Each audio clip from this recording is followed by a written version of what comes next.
gonna cook up real good on this part, and I hope y'all ready. Right? I hope y'all are ready. Let me find it right here. Let me find it. All right, I'm gonna take my time on this one because there's so many ways that I want to help you guys learn from a business perspective, right? And it's about taxes, but not taxes in a boring way, but how we can move from a business point of view. So let me do something that I forgot to do in the beginning of my show, and that's my intro. So what's going on, everybody out there in YouTube world, YouTube land? I am Real Estate Jay, and it's gonna be a cold summer. Welcome to the Cold Summer Podcast. Let's get straight into what Dave Chappelle had to say about Donald Trump. And I remember I seen this, man, and I said, oh boy, let's get into it. Let's restart it and go.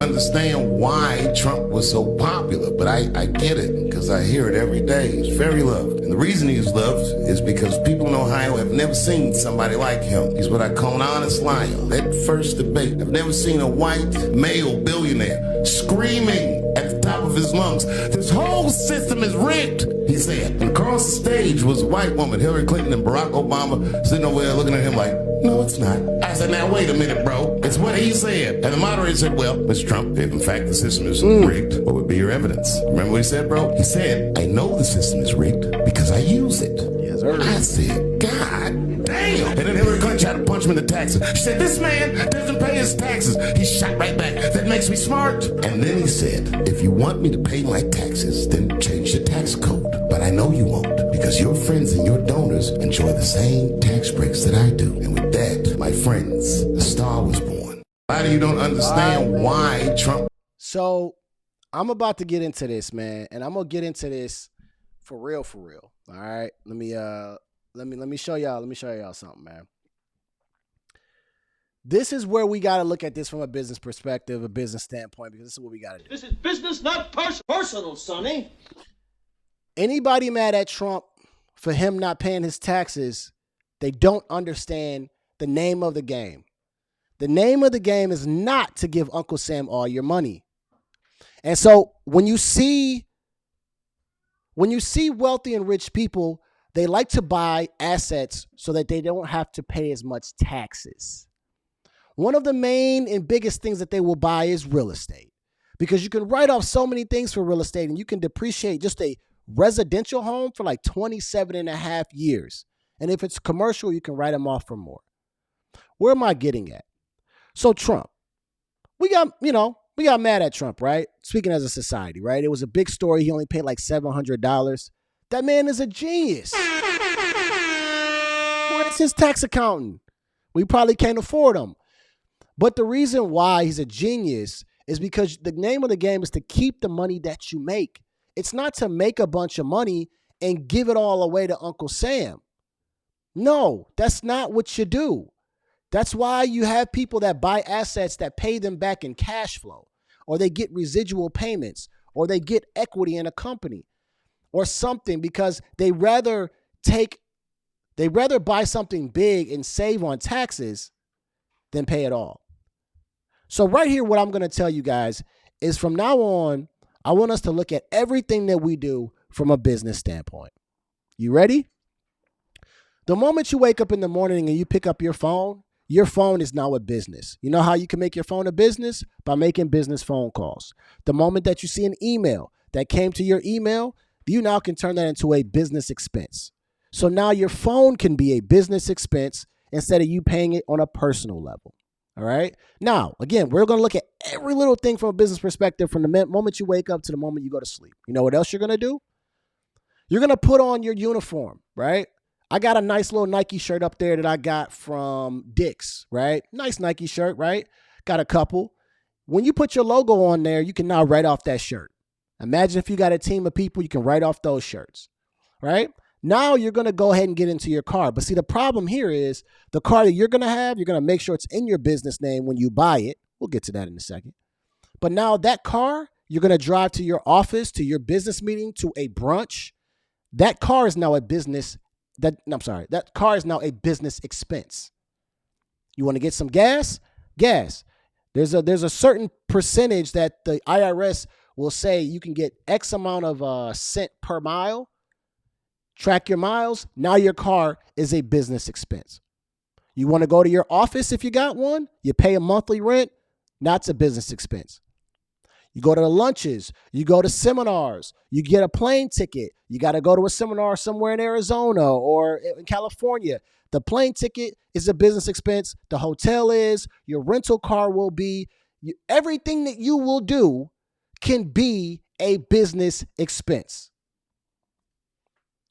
So when you see people like Donald Trump and you're like, oh, well, how did he only pay this much? Because everything he does is business.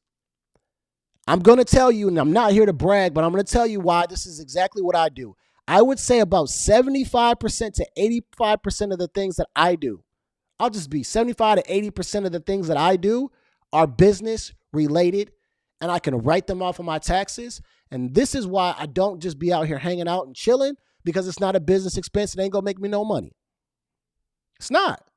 The car that I have, right? When I went and bought my car, I have a Dodge Durango, right?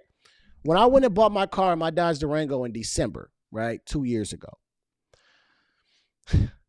Some people were going there, they were getting it for their wives to surprise them on Christmas, right? Little bows they wanted to have, and they're like, this is going to be great. That was a personal expense for them. I went and got a Durango for a business expense. Right? I flipped the house and I bought another home, and I was like, there's a tax code called Section 179. I'm not telling you to go do it. Talk to your tax advisor. But if your vehicle weighs 6,000 pounds, right? If it's of that weight limit, you can write off the entire purchase of that vehicle. Right? So they're going shopping for their wives or their spouse to surprise them on Christmas. I'm shopping for my business, because I need this for a tax write-off. So when I go to Home Depot and I need to put something in the car, or I need to go and visit a client, or I need to do anything, it's a business-related expense. That's what your wealthy people like to do. So my car is in my business name, right? Every time I drive that car, maintain that car, I don't think maintenance matters, but everything I do in that car is business. So where I'm getting to is you got to change your personal stuff into more business. Of course, you got to create yourself an LLC. Some of these things you got to put in your business name, but you got to start moving as a business. So what I just broke down is how the business people play this game. You know what I'm saying? So when you go to your cool corporate, office, your corporate event, and everybody wants to get there and get drunk and buy the beers and all that, look around. Because you know why? Your company's paying for it for a tax write-off. Sensational. They probably need that. Yeah, they're going to build business morale, right? They want you guys to be happy. And they're like, yay, drink up, eat up, do it all. We're here at Top Golf. Do whatever you guys want to do. We're writing this off as a business expense. Hey, managers, make sure you give us the receipts. So everything, people, this is how I look at everything, right? So when people do things, it's not personal. This is business, not personal, Sonny. I understand that some things that people do is a business move. It's a business move. I don't even get mad. I don't really get mad no more, because I understand they did that for their own personal good or whatever it may be, right? But taxes is huge. And you have to learn that the IRS cares about two things.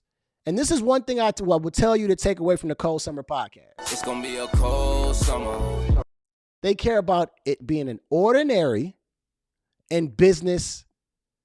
It's ordinary and what is it? Oh my God, I've had it all day. It's ordinary and I want to say business expense. Ordinary and necessary. I think that's what it is, right? The IRS cares about if it's an ordinary and necessary expense, right? Ordinary and necessary expense. So when you think about it from the IRS standpoint, that's all they care about. That's why we see certain people move the way they move when it comes to business. If they're going to buy a car, it's going to be for business and it's going to make sense, right? They're not going to buy a car because they just want to be in the latest Charger. They don't care about that. And now that you on the Cold Summer podcast and you're a go-getter, you no longer want to have car notes that aren't paying you. Or if clients ain't paying you to drive that car, you don't drive it. Sensational. You're not going to Gucci and Louis Vuitton to go spend that. You're going to go spend them on your uniforms. Because as long as your logo is on that uniform, you can write that off on your business expense. You can't go to Gucci and just say, hey, man, I'm a content creator. Let me write off all these clothes. No, you can't do that. It's got to be a business. It's got to be an ordinary and necessary expense for your business.